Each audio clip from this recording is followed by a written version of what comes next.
다시 돌아온 개인 탄원 신비다. 근데 딱 읽으셔서 아시겠지만 좀 이상하시죠? 뭐가 이상합니까? 이렇게 끝나면 안 될 것 같은데 그런 생각 들지 않으세요? 예. 왜냐하면 개인 탄원시는 일반적으로 하나님을 향한 어떤 탄원, 그러니까 어떤 나의 고통과 나의 어려움, 나의 아픔을 아뢰잖아요. 그것을 고쳐달라고, 도와달라고, 구원해달라고 그렇게 탄식하면서 하나님 앞에 탄원하지만 그 탄원 가운데 중간 중간 또 결국에는 마지막에 하나님 향한 신뢰 고백, 또 찬양의 고백, 그런 고백들로 이루어져 있는데 여러분 보시다시피 이 시는 처음부터 끝까지 절망적인 탄원으로 채워져 있습니다. 그래서 이와 비슷한 시편 이제 시편 39편도 그런데요.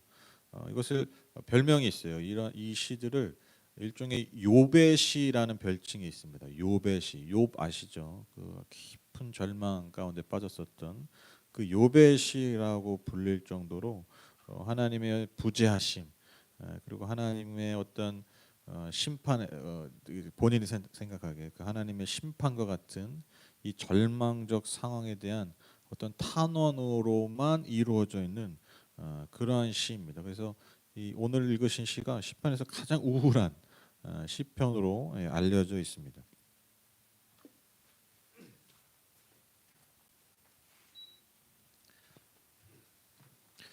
1절 2절 한번 보시면 주님 나를 구원하신 하나님 낮이나 밤이나 내가 주님 앞에 부르짖습니다. 내 기도가 주님께 이르게 하시고 내 울부짖음에 귀를 기울여 주십시오.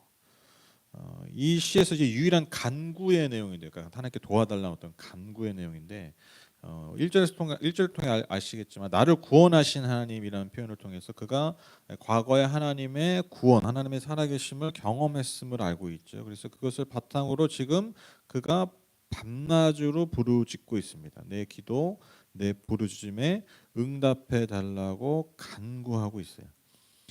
그러고 나서 이제 그의 탄원의 내용들이 나오는데요. 아주 절절한 내용들이 나옵니다. 나는 고난에 휩싸이고 내 목숨은 수월의 문턱에 다다랐습니다. 나는 무덤으로 내려가는 사람과 다름이 없으며 기력을 다 잃은 사람과 같이 되었습니다. 이 몸은 또한 죽은 자들 가운데 버림을 받아서 무덤에 누워있는 살해된 자와 같습니다. 나는 주님의 기억에서 사라진 자와 같으며 주님의 손에서 끊어진 자와도 같습니다.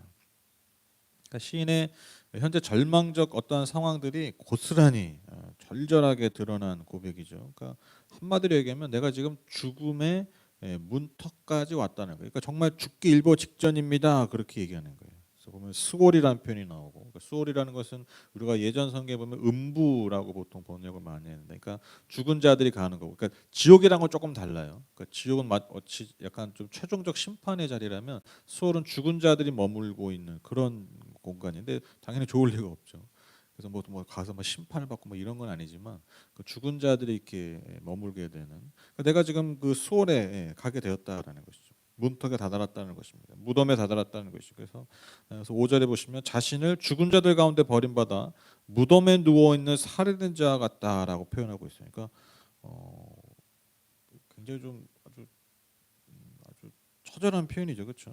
그러니까 죽은 자들 가운데 버림받았는데 이게 한마디로 얘기하면 내가 무덤에 좀 누워 있는 살해된 자, 이미 그 살해된 자, 그러니까 뭐 자연사한 게 아니에요. 그러니까 그만큼 지금 우린 알 수 없지만 너무나 비참하고 고통스러운 상황. 그래서 그 상황 때문에 내가 죽기 일보 직전인 그런 상황이라는 것이죠. 그래서 나는 주님의 기억에서 살해된 자 같다. 주님의 손에서 끊어진 자와 같다. 그러니까 이게 더 절망적인 거죠, 그렇죠?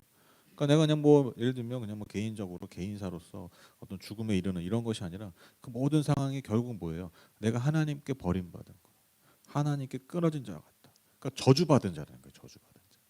그러니까 내가 저주받은 자의 상징처럼, 저주받은 자의 결론처럼 지금 죽어가고 있다는 거예요. 죽음의 문턱까지 와 있다는. 그러니까 시인의 어떤 그 절망적 상황이 아주 고스란히 잘 드러난 표현이라는 것이죠. 가장 큰 저주, 가장 큰 절망이 바로 하나님께 버림받은 상황이에요. 그것을 지금 자신의 상황으로 평가하고 있다는 것입니다. 그래서 이 시인은요, 이 모든 상황이 결국 하나님 때문이라고 고백합니다. 6절 8절 보시면 주님께서는 나를 구덩이의 밑바닥 칠흑같이 어두운 곳에 던져버리셨습니다. 주님은 주님의 진노로 나를 짓눌렀으며 주님의 파도로 나를 압도하셨습니다. 주님께서는 나의 가까운 친구들마저 내게서 멀리 떠나가게 하시고 나를 그들 보기에 역겨운 것이 되게 하시니 나는 갇혀서 빠져나갈 수 없는 몸이 되었습니다. 그러니까 지금 이 주체가 누구냐면 주님께서는, 즉 하나님께서 나를 어떻게 하셨느냐, 구덩이의 밑바닥 칠흑같이 어두운 곳에 던져 버리셨다라는 거예요. 그러니까 주님께서, 그러니까 참 이게 그거죠. 참 내가 예를 들면 내가 참 믿고 신뢰했던 자가 나를 흑암에 어떤 절망의 자리로 완전 이렇게 내 던져 버렸다. 그거 지금 하나님께서 나를 그렇게 하셨다라고 얘기하는 거예요. 주님의 진노와 그 엄청난 고통의 파도로 나를 압도해 버리셨다라는 거예요. 그러니까 파도는 여러분 뭐 우리 오늘날처럼 무슨 뭐 서핑 타고 이런 게 아니에요, 여러분. 바다는 그 어떤 악한 것들, 악의 상징, 또 뭐 원수들 이런 거 상징하다 말씀드렸잖아요. 특히 구약에서. 그런데 지금 그 파도가 지금 누가 일으키신 거예요? 하나님이 일으키신 거예요. 나를 압도해 버리라. 주님이 그렇게 하셨다라는 거죠. 심지어 내가 의지했던 가까운 친구들마저 나를 떠났다가 아니라 나를 떠나게 하셨다라고 얘기해요. 그래서 그들이 나를 역겨운 것이 되게 하셨다라고. 그러니까 결국 여러분 그렇잖아요. 우리가 살아계신 하나님을 경험하는 것이 우리가 무슨 직통계시로 무슨 영적으로 살아계신 하나님을 하나 일하신 하나님을 경험하는 게 아니라 결국 주변 사람들을 통해서, 관계들을 통해서 그걸 경험하잖아요. 그렇죠? 그렇죠? 우리가 뭐 예를 들면 교회 공동체 안에서 우리가 서로 교제하면서 서로 예배하면서 또 서로 사역하면서 우리가 하나님을 보고 하나님을 느끼고 하나님을 경험하는 거잖아요. 그렇죠? 결국 관계를 통해서 그런 것들이 경험이 되는 건데, 그 관계, 내가 가장 친밀했던 사람들 결국 누구겠어요? 같이 하나님을 믿고 같이 하나님을 섬기던 사람들이라는 거예요. 같이 하나님과 한 가족이었던 사람들이에요. 근데 그 사람들 사이에서 내가 어떤 존재가 된 거예요? 역겨운 존재가 되고. 근데 그걸 누가 그렇게 하셨다고요? 하나님이 그렇게 만들어 버리셨다라는 거죠. 그러니까 이제 이 모든 상황에서 빠져나갈 수 없는 최악의 상태가 되었다라는 거예요. 극도의 절망이죠. 그래서 구절에 보시면 내 눈마저 흐려졌다라고 고백하는데, 여러분 구약에서 눈은요 생명을 상징합니다. 생명. 그러니까 성경에서 눈은 생명을 상징해요. 그래서 눈이 밝다라는 건요, 그 생명이 밝다, 그러니까 생명력이 넘친다 이런 의미예요. 근데 내가 눈만 흐려졌다는 거 보니까 그의 생명력이 완전히 흐려졌다라는 거예요. 그래서 그는 온종일 주님께 부르짖으며 주님을 바라보면서 그 보이지도 않는 눈으로, 그러니까 꺼져가는 생명으로 두 손을 들고 기도한다라고 9절에 고백하고 있습니다. 그러니까 시인의 지금 처절한 어떤 너무너무 극도로 우울한 그런 상황과 심정을 엿볼 수 있다는 것입니다.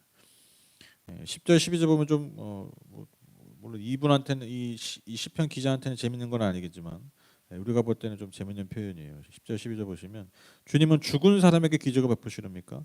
혼백이 일어나서 주님을 찬양하겠습니까?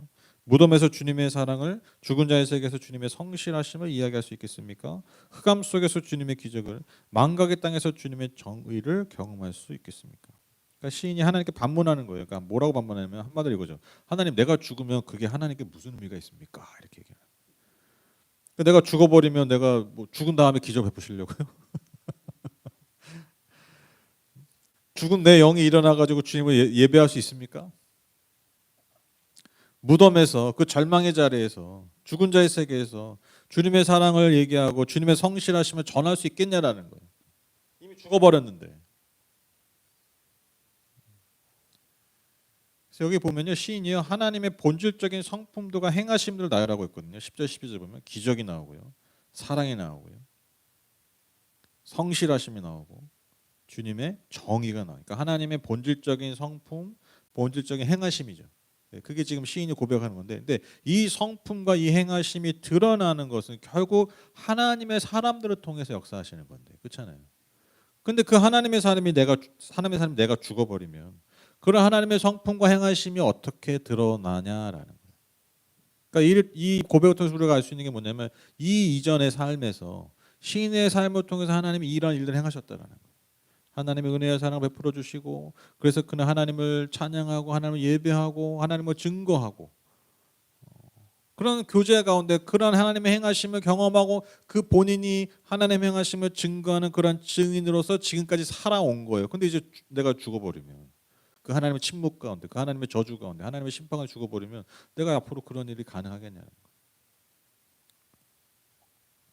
참 얼마나 그 처절한 상황인지 우리가 엿볼 수 있습니다. 마지막입니다.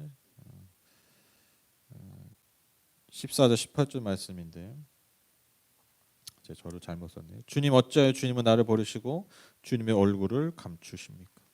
나는 어려서부터 고통을 겪었고 지금까지 죽음의 문턱에서 살아온 몸이기에 주님께로부터 오는 그 형벌이 무서워서 내 기력이 다 쇠잔해지고 말았습니다. 주님의 진노가 나를 삼켰으며 주님의 무서운 공격이 나를 파멸시켰습니다. 무서움이 날마다 홍수처럼 나를 에워쌌으며 사방에서 나를 둘러쌌습니다. 주님께서는 내 사랑하는 사람들과 이웃을 내게서 떼어놓으셨으니 오직 어둠만이 나의 친구입니다. 19절이 있어야 될 것 같은데 딱 여기서 끝나죠. 그러니까 시인이 지금 죽음의 문턱에서 그럼에도 지금 어떻게 행하고 있냐면 주님만 바라보는 거예요. 그러니까 14절이 아주 처절하죠. 주님 어찌하여 주님은 나를 버리시고 주님의 얼굴을 감추는 거예요. 그 주님의 얼굴이 하나님의 은혜와 사랑을 상징하잖아요. 그래서 주님의 얼굴 빛을 비춰주십시오 그런 고백들이 있잖아요. 그러니까 그 얼굴이 사라져버린 거예요. 그 주님의 얼굴이 완전히 감춰졌어요. 근데 여러분 이 고백이 역설적으로 보면 그가 하나님을 나를 버리실 분 같지만 간절히 그분의 얼굴을 찾고 있다는 증거죠. 그런 고백이잖아요. 그러니까 하나님 얼굴 어디 돌리셨어요? 이렇게 왜 얼굴을 감추셨어요? 라는 고백은 지금 상황은 현재적 상황은 얼굴이 감춰진 것 같지만 근데 지금 그럼에도 그가 원하는 게 뭐냐는 거예요. 그 얼굴을 보기 원한다는 거예요. 그러니까 지금 현상만을 얘기하는 게 아니라는 거예요. 그러니까 그 현상을 고백하는 그 고백 안에 이게 완전히 드러나지 않지만 그 이면에 감춰지는 고백이 뭐냐는 거예요. 여전히 그분의 은혜와 사랑을 도움을 간구하고 있다라는 거예요. 하나의 은혜를 비춰 주십시오라는 얘기 안 했지만 이가 여전히 그것을 바라보고 그 현상을 고백하는 것은 그가 여전히 하나님의 은혜의 얼굴빛을 구하고 있다라는 것이죠. 그가 평생을 고통을 겪었다고 얘기해요. 그것이 뭐 그냥 우리가 일상 얘기하는 인간의 고통일 수도 있고 또 그가 살아왔던 남다른 처절한 삶의 상황들이 있었을 수 있습니다. 어쨌든 그가 참 많은 고통을 겪고 평생 그렇게 살아왔는데 지금은 죽음의 문턱까지 오게 된 거예요. 그래서 이제는 그의 기력이 다 쇠잔해졌다라고 고백합니다. 근데 이 모든 것이 결국 누구 때문이라는 거예요? 하나님의 진노와 공격의 결과라는 거예요. 그래서 14절, 16절이죠. 16절 뭐라고 얘기합니까? 주님의 진노가 나를 삼켰고 그 무서운 공격이 나를 파멸시켰다. 저도 꽤나 뭐 교회 오래 다녔지만 이 정도 기도해 본 적은 없는 것 같아요. 그렇죠? 그러니까 뭐라 그럴까요? 하나님 이렇게 가만히 계세요. 뭐 하나님 이렇게 침묵 이 정도는 해봤어도 왜 당신이 나를 파멸시킵니까? 이 정도까지는 안 해본 것 같아요. 이게 어떻게 보면 이 시인의 어떤 상황의 어떤 처절함을 보여주는 거기도 하지만 저는 또 한편으로는 이 시인의 담대함이라고 생각해요. 기도하는 어떤 담대함, 자신의 상황에 대해서 담대하게 내가 느낀 그대로, 내가 지금 심지어 내가 지금 하나님께 느끼는 감정을 그대로 고백하는 거죠. 여러분 솔직히 우리 그렇잖아요. 이렇게 좀 조금만 신경 쓰는 사람한테는 내 감정을 잘 표현 안 하잖아요. 좀 다듬잖아요. 특히 뭐 내가 예를 들면 내가 좋아하거나 특히 뭐 나보다 위에 사람, 그렇죠? 여러분들 직장 내 상사야. 그 상사한테 내 감정 그대로 고백할 수 있습니까? 기여도 아닌 척 아니어도 긴 척 하잖아요. 그렇죠? 그게 기본적 관계잖아요. 우리 인간의 어떤 기본적 관계잖아요.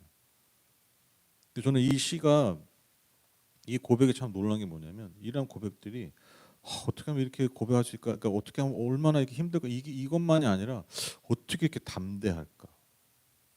그렇잖아요. 하나님 당신의 진노 때문에 내가 당신이 날 파멸시켰습니다. 이렇게 얘기하는 거예요.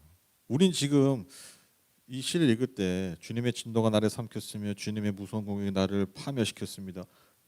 이렇게 밋밋하게 읽지만 성경 봉독하듯이 이걸 실제로 기도했던 기도자의 심정과 그 목소리 톤과 감정의 톤이 어땠겠냐는 거예요.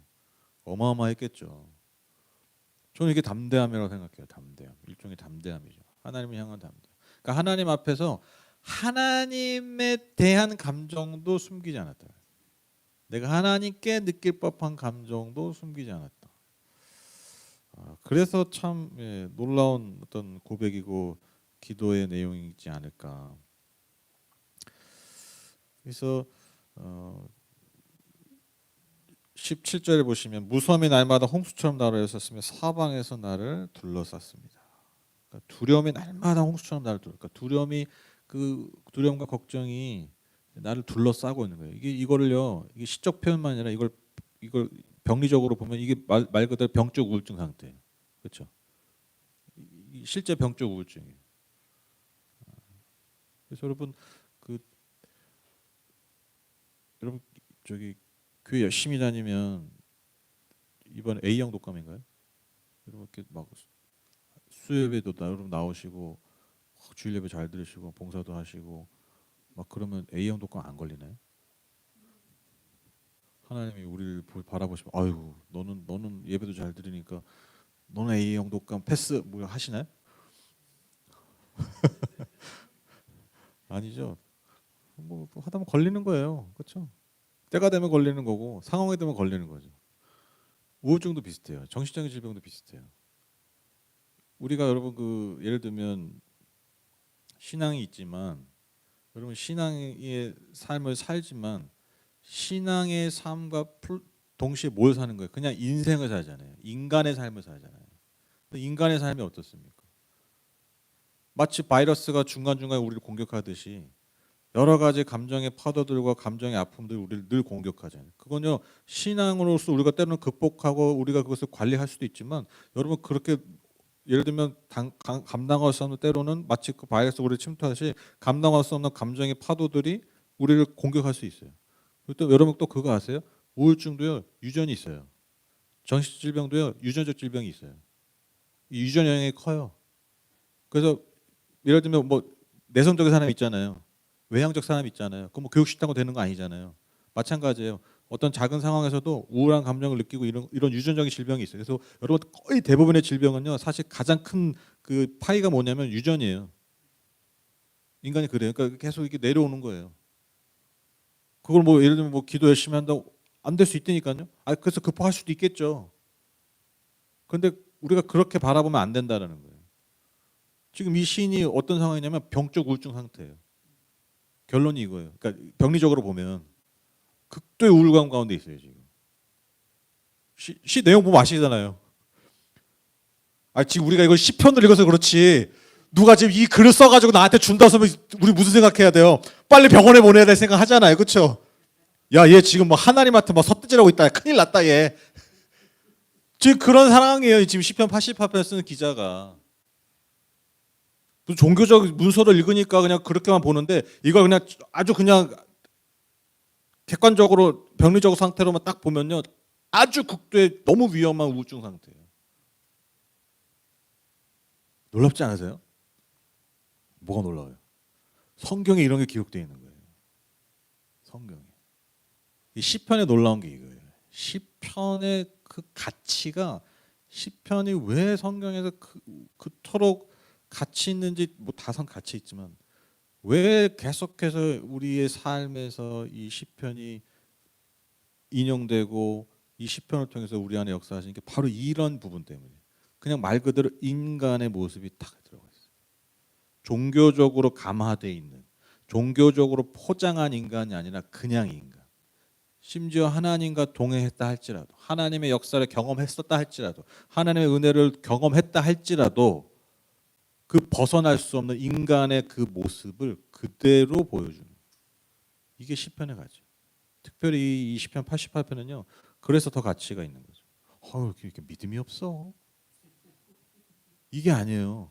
무슨 이렇게 기도를 이렇게 끝내? 그게 아니라는 거예요. 그래서 지금 이 마지막 절이 그래서 더 처절하게 다가옵니다. 그래서 주님께서 내 사랑하는 사람들과 예수를 내게서 떼어놓으셨으니 오직 어둠만이 나의 친구입니다. 이거 그러니까 이거 뭐그 상황 다 떠나서 표현으로 보면 너무 기가 막힌 거 아니에요? 내가 의지하고 내가 사랑했던 그 하나님의 사람들, 내 친구들, 나와 함께 했던 그 모든 친구들이 다 떠나고 이제는 누가 내 옆에 남는 거예요? 어둠만이 나의 친구입니다. 이렇게 기도를 끝내는 거야. 근데 이게 어떻게 보면 또 머리가 좋은 것 같기도 해요. 왜냐하면 내가 하나님이면 얘 빨리 고쳐줘야겠다 생각이 들 것 같아. 얘 시급하다. 내가 마음이야 이 표현 들으니까 내가 마음이 움직인다. 막 도와달라만 막 이렇게만 하는 거 그게 막 도와주려는 마음이 드는 게 아니라 얘 진짜 너무 위험한데. 다 떠나고 어둠만이 나의 친구입니다.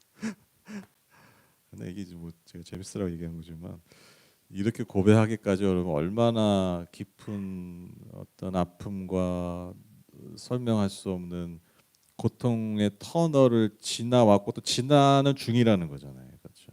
이거는 감히 우리가 알 수 없는 그런 고통을 겪은 자의 고백, 탄원이라는 것이죠.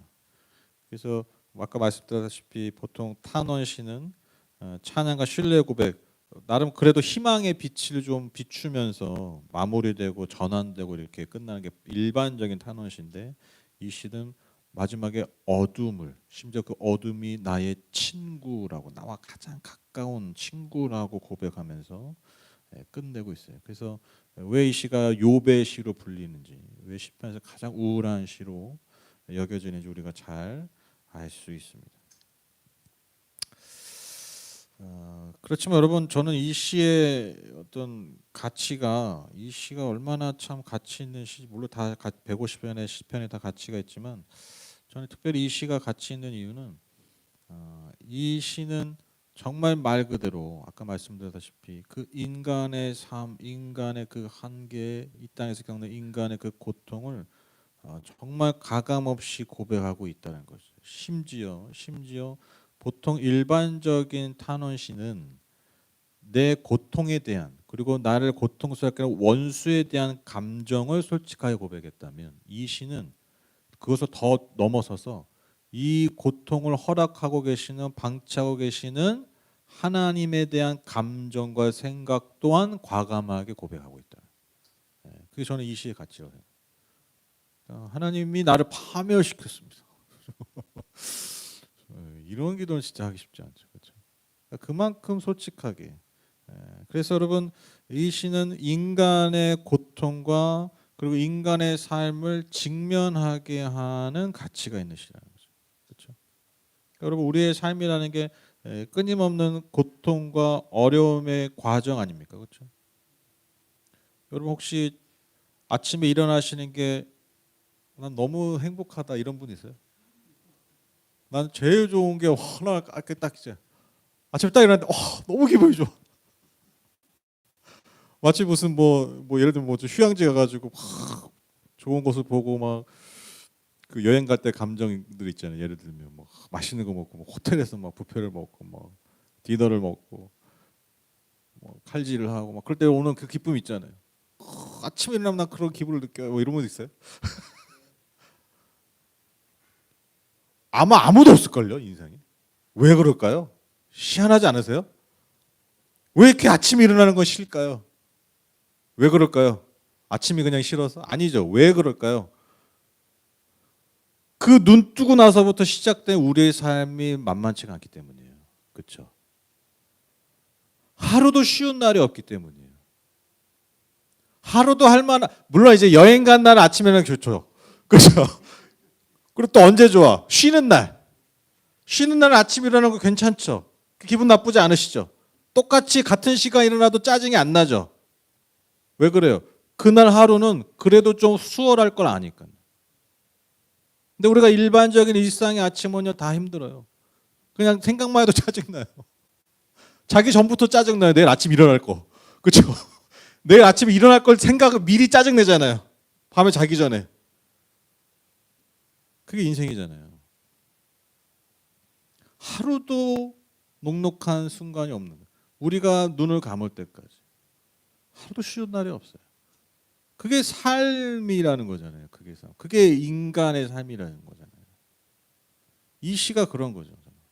그래 이러한 인간의 삶, 우리가 뭐 하나님을 믿든 뭐 하나님을 경험하든 뭐 그건 그거고, 우리의 삶은 우리가 말 그대로 주님 앞에 설 때까지 이 땅에서 고통과 이 땅에서 어려움을 여러분 완전히 없앨 수가 없어요.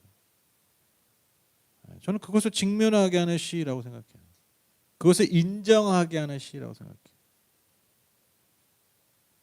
그래서 제가 생각해 보니까요, 참 이 기도, 이 사람 기도는 참 처음부터 끝까지 이렇게 그냥 탄원만 하고 그냥 자기 아픔만 얘기하고 어려움만 얘기하고 그럴 거라고 왜 그럴까 생각해 봤거든요. 왜 그럴까? 너무 힘들었구나. 뭐 이렇게 생각만 했는데, 여러분 제가 한 번 더 생각해 보니까요, 이게 거의 우리 기도예요. 그렇죠? 여러분 기도하실 때 일반적인 탄원시처럼 기도하세요? 막 기도하다가 그래도 하나님 믿고 뭐 하나님 찬양합니다. 하나님 뭐 영광. 우리 어려움이 있을 때 막 탄원을 있을 때 탄원만 얘기하지. 내 어려움만 얘기하지 뭐 갑자기 저기 10편 72편에서 그렇게 했지. 뭐 그래 안 그런다니까 우리.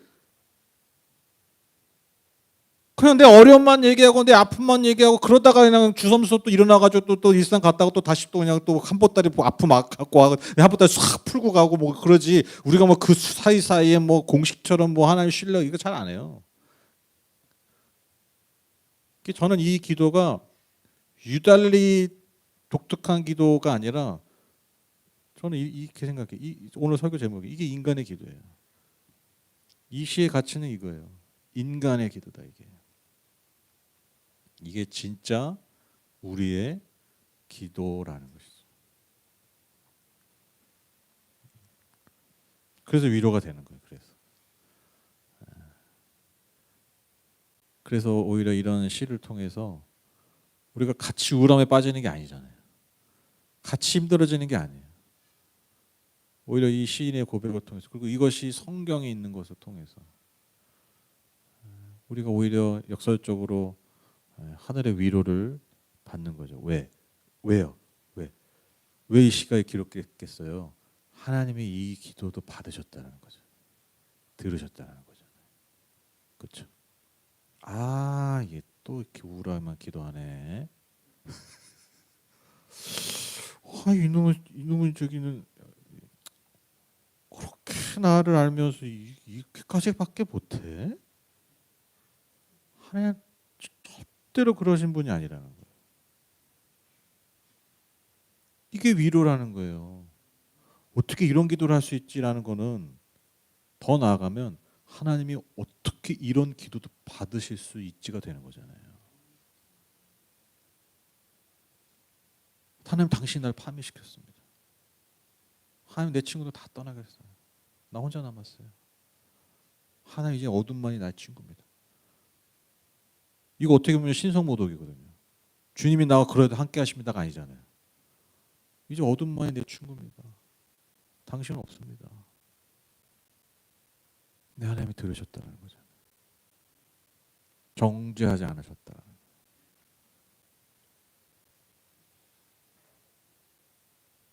이게 인간의 기도입니다. 그리고 다시 우리가 늘 이런 기도 드리고 있어요. 더 중요한 건 늘 그러한 기도를 하나님은 듣고 계신다라는 것이죠. 그래서 여러분, 이 시가 물론 처음부터 끝까지 절망적인 내용으로 가득 차 있지만, 여러분 그런데요, 이 시의 유일한 희망, 소망이 무엇입니까? 이처럼 죽음의 문턱에 있는, 정말 말 그대로 죽기 직전에 있는 이 시인의 그 마지막 절망, 그 정말 마지막 고통도요, 결국 누구 앞에 고백하고 있는 거예요? 누구 앞에 탄원하고 있는 거예요? 하나님께 하고 있다는, 이게 이 시의 유일한 희망입니다. 그 마지막에 아니었다 하고 다른 데 가서 한 게 아니에요. 무덤 앞에 가서 한 게 아니에요. 정말 무덤 앞에서 스스로 혼자 탄식한 게 아니에요. 절망 앞에서 절망한 친구를 하면서 그 절망과 대화한 게 아니에요. 그 모든 고통과 절망을 결국에 또 누구 앞에 갈 거예요? 마지막으로 하나님 앞에 한 거예요. 이게 이 시의 희망입니다. 이 시의 소망이라는 거예요.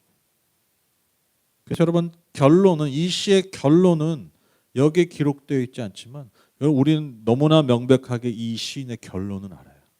우리는 보지 않았지만 결국 그는 하나님의 은혜와 자비의 손과 품 안에 있을 거라는 것을 우리는 추호도 의심하지 않습니다.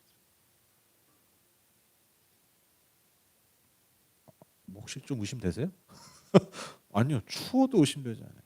이 마지막 처절함도 결국 하나님께 가져갔던 그 시인의 이 겨자씨만한 믿음 때문에 하나님은 결코 이 영혼을 버리지 않으셨다라는 여러분 확실한 여러분 믿음이 우리에겐 있어요. 그게 여전한 인간이지만 여전한 그 연약한 인간이지만 그 인간이 하나님께 기도할 때 우리가 비록 그 인간의 기도를 하지만 그 인간의 기도를 들으시는 하나님으로 인해서 우리의 삶에 어떠한 절망이 있더라도 그것이 결국에는 하나님이 우리에게 베푸시는 그 은혜와 소망의 빛으로 결국엔 바꾸시라는 것. 결국 최종적으로 바꾸실 거라는 그 믿음이 우리 안에 있음을 고백할 수밖에 없습니다. 그래서 우리가 이 시를 덮을 때 같이 우울해지지 않아요. 물론 이제 좀 원래 좀 우울증이 있다 그러면 우울해질 수도 있어. 근데 아니에요. 이 시를 듣고 우리가 덮고 같이 어둠과 친구 삼지 않아요. 오히려 이러한 고백을 통해서 우리가 또 다른 소망의 빛을 지금까지 본 적이 없는 소망의 빛을 돌파구를 발견할 수 있다라는 것입니다. 그래서 여러분 오늘 이 시를 보시면서 다시 한번 우리가 이 시편의 고백들을 통해서 도전받는 것, 우리가 하나님 앞에 나 자신을 솔직하게 고백하는 것. 이 시에 같이 뭐라고 그랬죠? 하나님에 대한 감정도 솔직하게 고백했다. 하나님에 대한 내 생각도 솔직하게 고백했다. 그 고백이 결국 우리를 살린다라는 것. 그래서 우리 인간의 기도를 하나님이 들으신다라는 그 하나님의 은혜를 붙들면서 우리가 우리의 기도, 우리의 고백, 우리의 평생에 주님 앞에 드리는 저와 여러분 되셨으면 좋겠습니다. 제가 기도하고 마치겠습니다.